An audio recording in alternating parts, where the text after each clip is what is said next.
तिरोड़ा नगर परिषद पर कांग्रेस की सत्ता होगी स्थापित, दिलीप बंसोड़ ने ये बात कही। आगामी तिरोड़ा नगर परिषद चुनाव को लेकर कांग्रेस पार्टी के जिला अध्यक्ष और पूर्व विधायक दिलीप बंसोड़ ने बड़ा दावा किया।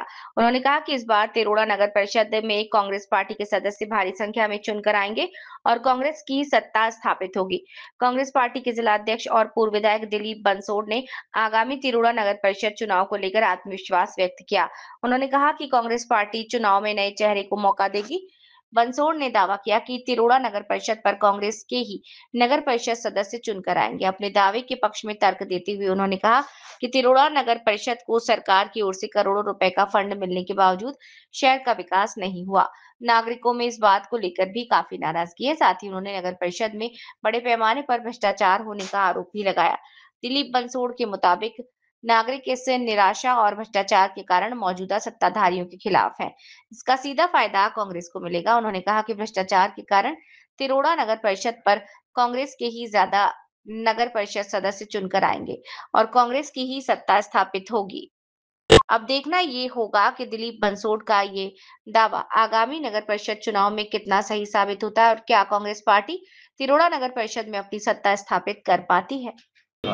मग तो रस्ता ग्रँड असो, नगरोत्थान असो, विविध भागातला पर्यटनातला पैसा असो, सरोवर संवर्धन योजनेतला पैसा असो, ह्या सगळ्या पैशाचा कुठे युटिलायझेशन केला हे सांगण्याच्या लायकीचे राहिले नाहीत अशी अवस्था आहे। या ठिकाणी जे काही जुने लोक आता उभे होत आहेत यांनी काय ठेकेदारी घेतली का? यांच्या नावाने काही नगर परिषदाचं रजिस्ट्री करून झाली आहे का की यांनी उभं व्हावं यांनी जावं? आणि म्हणून तिरोडा नगरामधील सर्व जनतेने ठरवून दिलेलं आहे की कोणी कितीही मातबर नेता आहे, कोणी कितीही पैसेवाला नेता हो, कोणी कितीही पैसे जरी दिले तरी तिरोडा शहरामध्ये नवीन चेहऱ्याला पसंती करण्याचा ठरवलेला आहे आणि त्या दृष्टीनं काँग्रेस ही तिरोडा शहरामध्ये नवीन चेहरे देणार आणि त्याला लोक पसंत करून त्याला मदत करतील हे निश्चितपणानं विश्वास आहे। तीच परिस्थिती गोंदियामध्ये पण आहे। गोंदियातही अनेक लोक फार जुने आहेत, त्यांनी आताही गोंदियाची अवस्था अत्यंत वाईट आहे आणि म्हणून त्याही ठिकाणी लोकांची पसंती नवीन चेहऱ्यांकडे आहे। आम्ही गोंदिया जिल्ह्यामध्ये 2 नगरपंचायती आहेत, एक सालेकसा, गोरेगाव। या ठिकाणी सुद्धा आमची काँग्रेसची परिस्थिती अत्यंत चांगली आहे आणि 4ही नगरपंचायत नगर परिषदामध्ये आमचं मताधिक्य वाढलेलं आहे। या ठिकाणी निश्चितपणानं काँग्रेसचे लोक निवडून येतील याच्यात कुठलाही मत नाही। तिरोडा नगर परिषदेच्या बाबतीत आपण जो काही प्रश्न केला याच्यावर मी एवढंच सांगेन की जे या लोकांचे चेहरे आता होर्डिंगवर दिसत आहेत, अरे हे अनेक वर्षापासून आहेत, या लोकांनी काय काम केलं याचं उत्तर लोकांना द्यावं ना। किती पैसा यांनी आणला गव्हर्नमेंटकडून त्याचे उत्तर द्यावं। याचं उदाहरण जर द्यायचं झालं असेल तर ज्या तिरोडामध्ये एक शिंगाळा तलाव आहे, त्या तलावामध्ये 50 लाख रुपयाचा टोकन ग्रँट आली, ते कुठे खर्च केला पतच नाही। या ठिकाणी IRCS DPAच्या अंतर्गत घरकुलं झाली, त्या घरकुलामध्ये इन्फ्रास्ट्रक्चरचा पैसा आला होता, कुठं लावला ते पतच नाही।